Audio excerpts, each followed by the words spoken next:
اللہ کہہ رہا ہے کب تک حسد کرو گے؟ تو حسد کی آگ چلی، کہاں سے چلی؟ در سیدہ سے چلی اور آ گئی سامرا تک۔ کیوں؟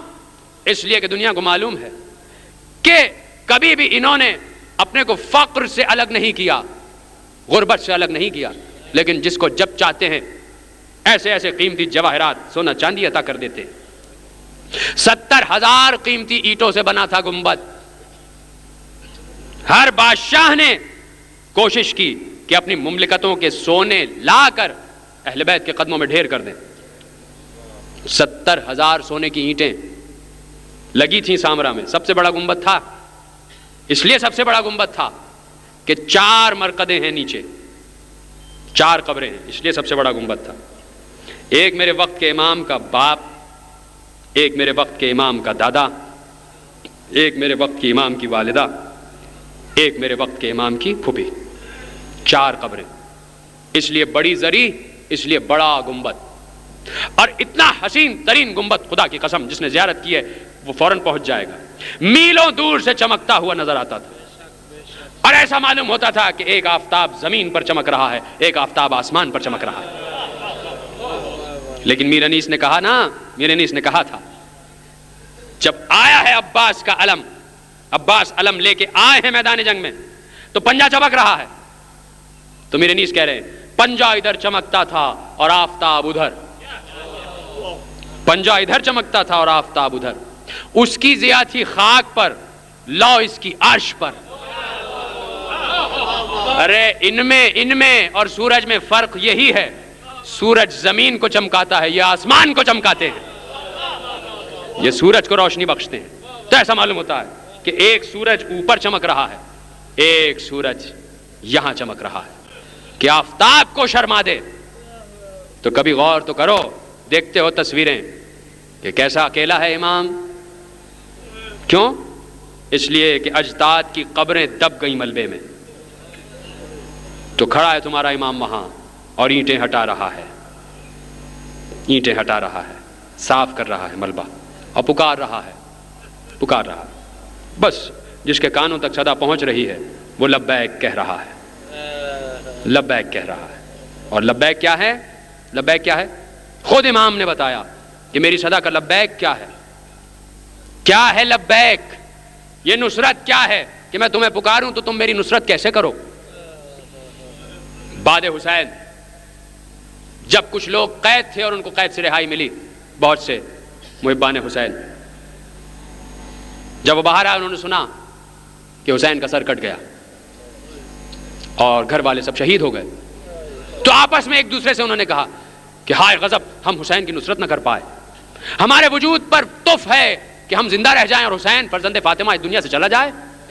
تو ایک دوسرے سے کہتے تھے کہ آؤ ہم اور تم تلواریں نکال کے ایک دوسرے کو قتل کر دیں، تم ہمیں مار دو ہم تمہیں مار دیں، ہم ایک دوسرے کی گردنیں اڑا دیں، اب ہمارے وجود کا کوئی فائدہ نہیں ہے۔ کچھ ان سے الگ جو لوگ تھے وہ انتقام خون حسین کے نام پر باہر آئے اور انہوں نے چھاپہ مار کارروائیاں شروع کی اور جا کے جتھوں کے جتھوں کو قتل کرنا شروع کیا کہ یہ خون حسین میں، یہ شہادت حسین میں، یہ قتل حسین میں شریک تھے، اور جا کے انہوں نے قتل و غارت شروع کر دیا۔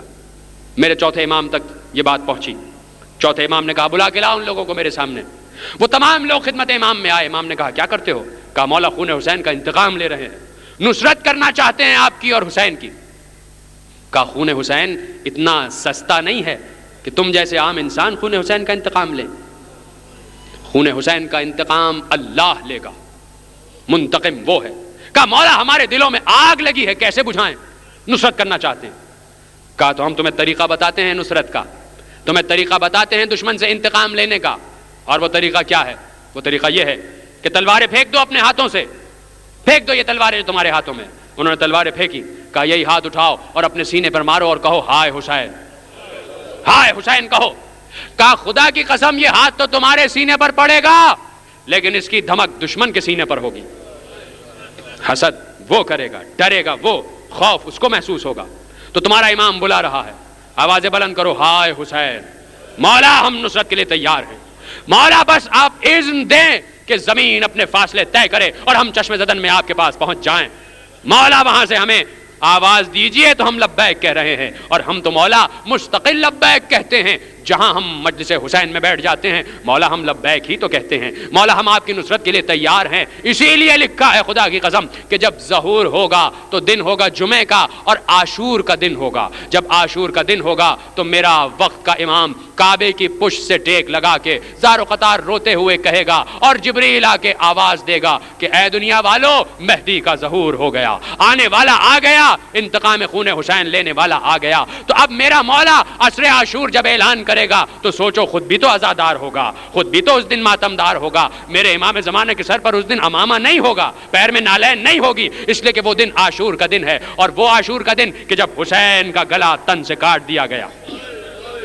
میرا مولا عاشور کے دن ظہور کرے گا، تو اسی لیے کہتے ہیں کہ دیکھو عاشور کو کبھی نہ بھولنا، خبردار عاشور کو کوئی سونا نہ، کسی کو نیند نہ آئے عاشور کو۔ ہاں عاشور کے دن کا تقاضا یہ ہے کہ سب ہاتھ میں کالے علم لے کے سڑکوں پر آ جائیں اور ہائے حسین کہتے رہیں، نہ معلوم کس عاشور کو وہاں سے صدا آ جائے۔ تو لکھا ہے لکھنے والوں نے کہ جیسے ہی میرا مولا میرا وقت کا امام صدا دے گا کہ کون ہے میری نصرت کرنے والا، تو چاروں طرف لوگ آ جائیں گے اور ان کے ہاتھ میں کالے جھنڈے ہوں گے، کالے علم ہوں گے۔ تم کبھی غور کرو کہ یہ کالے علم لے کے کیسے آ گئے، یہ کالے جھنڈے کیسے لے کے آ گئے؟ تو یہ وہی عزادار اور یہ وہی ماتمدار ہوں گے جو سڑکوں پر علم لے کے چل رہے ہوں گے، جو عباس کا علم لے کے چل رہے ہوں گے، جو عباس کا ماتم کرتے ہوئے جا رہے ہوں گے۔ جیسے ہی صدا وہاں سے آئے گی ایک دم چشم زدن میں کعبے میں امام کے پاس موجود ہوں گے، علم ہاتھ میں لے کے موجود ہوں گے، آنکھوں سے آنسو بہاتے ہوئے موجود ہوں گے۔ تو آج بھی تمہارا امام تمہیں سامرے سے آواز دے رہا ہے کوئی نصرت کرنے والا، ہے کوئی ہماری صدا پر لبیک کہنے والا؟ تو بس لبیک یہی ہے کہ تمہاری آہیں بلند ہو جائیں، اپنی آوازیں بلند کر کے کہو ہائے حسین، ہائے حسین، ہائے سکینہ، ہائے پیاس۔ یہ نعرے بلند کرتے رہو، آوازیں بلند کرتے رہو۔ چند جملے پڑھوں گا مصائب کے اور تمہاری آوازیں نہ رکیں۔ میں کہتا ہوں کہ اگر آنسو نہ آئیں تو پرواہ نہ کرنا، تمہارے لب تو ہل رہے ہیں، تمہاری زبان تو کام کر رہی ہے، تمہارا گلا تو کام کر رہا ہے نا۔ ان گلوں سے آوازیں نکالتے رہنا، ان گلوں سے چیختے رہنا، اس سے رقت بلند کرتے رہنا، اس لیے کہ سال بھر تم سیدہ سے آ کے مانگتے ہو۔ یہ دیکھ رہے ہو کس کا تخت سجا ہے، یہ دیکھ رہے ہو کس کی کرسی سجی ہے، یہ تمہارے وقت کے امام کا تخت سجا ہوا ہے۔ تشریف فرما ہے میرا مولا، ہاتھ جوڑ کے عرض کروں گا میرے مولا سے، اس لیے کہ میرے مولا نے وعدہ کیا ہے، تو میرا مولا تشریف فرما ہے۔ اس وقت کا امام میری گفتگو بھی سن رہا ہے اور تمہاری آنکھوں کو بھی دیکھ رہا ہے۔ اگر تمہیں یقین ہے اس بات پر تو دیکھو کبھی امام کو خالی ہاتھ نہ جانے دینا یہاں سے۔ فاطمہ زہرا آئی ہیں لیکن ہاتھ ان کا خالی نہیں ہے، میری بیوی کے ہاتھ میں رومال ہے۔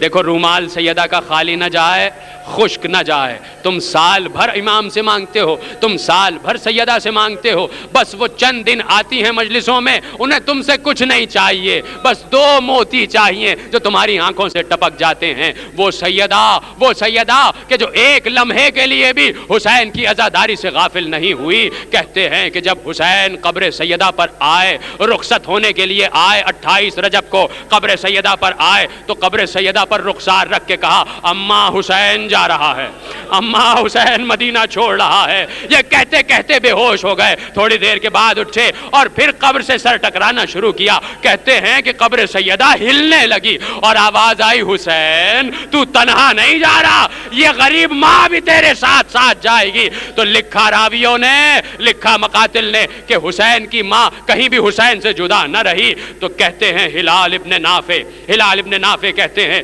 شب عاشور میں خیموں کے پہرے پر تھا کہ میں نے ایسے میں دیکھا نصف شب بھیگ چکی تھی، آدھی رات گزر چکی تھی، میرا مولا حسین اپنے خیمہ گاہ سے برآمد ہوا اور تنہا ایک جانب چلنے لگا۔ ہلال ابن نافع کہتے ہیں میں نے جانا کہ چونکہ میرا مولا تنہا جا رہا ہے تو کہیں ایسا نہ ہو کہ کوئی شقی میرے مولا پر حملہ کر دے۔ تو ہلال ابن نافع کہتے ہیں کہ میں دبے پاؤں اپنے مولا کے پیچھے پیچھے چلتا رہا۔ تو وہ کہتے ہیں میں نے دیکھا کہ میرا مولا کربلا کی زمین کے ایک ایک خطے پر رکتا اور زمین سے مخاطب ہوتا، اے زمین میں تجھے پہچانتا ہوں، یہ وہ جگہ ہے جہاں عباس کا دایاں شانہ کٹے گا۔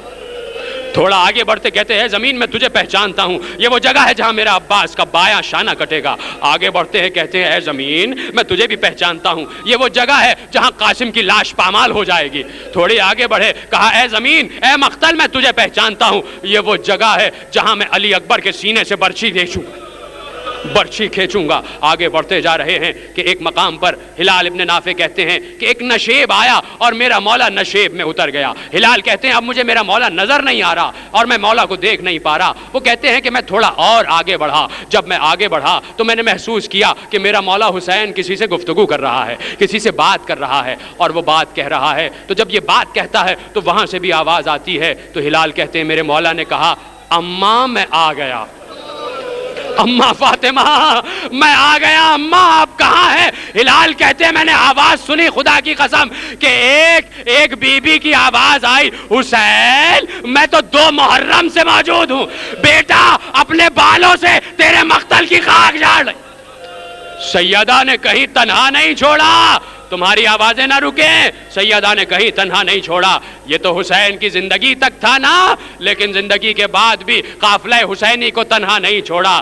کہتے ہیں حسین کا نیزہ جا رہا تھا اور جاتے جاتے ایک زمین میں گڑ گیا. حسین کا نیزہ, جس نیزے پر حسین کا سر تھا, وہ نیزہ آگے نہیں بڑھتا. شمر تازیانہ لے کے آگے بڑھا اور تازیانہ کو ہوا میں لہرا کے کہا سید سجاد تمہارے باپ کا سر آگے کیوں نہیں بڑھتا؟ اگر تمہارے باپ کا سر آگے نہیں بڑھا تو دیکھو میں تمہارے پشت پر تازیانوں سے ستم کروں گا. ایک مرتبہ میرا مولا زنجیر سنبھالے ہوئے, طاق سنبھالے ہوئے, بیڑیاں سنبھالے ہوئے نیزے کے نیچے پہنچا اور کہا بابا اب مجھ سے تازیانے نہیں کھائے جاتے, بابا اب مجھ سے تازیانے نہیں کھائے جاتے. بابا آگے کیوں نہیں بڑھتے؟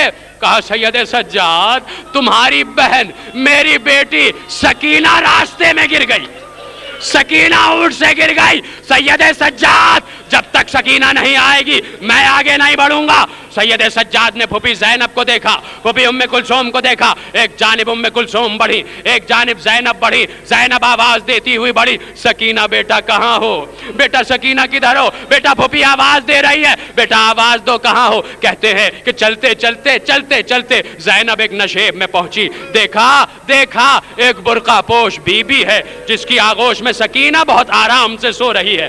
وہ بی بی سکینہ کے بالوں کو سہلا رہی ہے, کبھی سکینہ کے چھوٹے چھوٹے رخسار کو سہلاتی ہے, کبھی اپنے دامن سے سکینہ کے کان کے خون کو صاف کرتی ہے اور سکینہ اطمینان سے سو رہی ہے. زینب آگے بڑھی اور کہا اے خاتون, اے بی بی, اس بے کسی میں, اس تنہائی میں تم ہماری غمگزار ہو, تم نے ہم پر بڑا احسان کیا, لاؤ یہ ہماری بچی ہے, اسے ہمیں گود میں دے دو. زینب نے سکینہ کو اپنی آغوش میں لیا, آغوش میں کہنے کے بعد کہا اے معظمہ, اے بی بی, ہم لوگ تو غریب ہیں, غریب الوطن ہیں, اس کا صلہ تمہیں کچھ دے نہیں سکتے, بس یہ ہے کہ اگر تم ہمیں اپنا نام بتا دو تو محشر میں اپنے نانا سے تمہاری سفارش کرائیں گے. کہتے ہیں کہ بی بی نے نقاب الٹی, کہا زینب اپنی ماں کو نہیں پہچانا, زینب میں فاطمہ ہوں, مدینے سے ساتھ آئی ہوں. فَسَيَعْلَمُ الَّذِينَ ظَلَمُوا أَيَّ مُنْقَلِبٍ أَلَا لَعْنَةُ اللَّهِ عَلَى الْقَوْمِ الظَّالِمِينَ. پروردگار اس عظیم